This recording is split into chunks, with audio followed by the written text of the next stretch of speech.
Čtvrtým koktejlem do našeho letního výběru je klasický koktejl Jungle Bird. Tento drink byl poprvé namíchán v roce 1989 k otevření hotelu Hilton v Kuala Lumpur. No na naše léto se velmi hodí. Co k němu budeme potřebovat? Dvojdílný shaker. No a vy budete svoje drinky určitě míchat doma. Tak já jsem se přesunul taky do domácího prostředí a pokusil jsem se do vás vtělit. Nemáte dvojdílný shaker?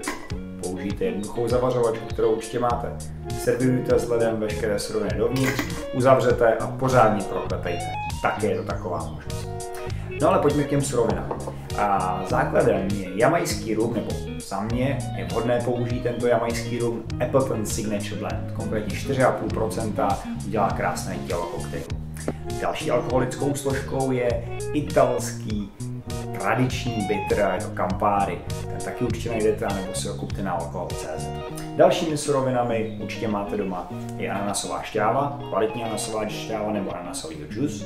Dále určitě čerstvá limetová šťáva, ananasového džusu 8 cl, limetové šťávy 1,5 cl. No a pak, abychom doladili sladkou a kyselou chuť, určitě máte doma cukrový sirup. Ten použijte podle uvážení 1 až 1,5 cl. Já se přimlouvám spíš nižší hodnotě, to znamená 1 cl.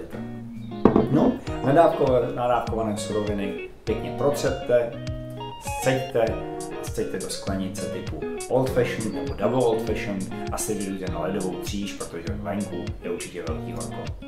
Na zdraví!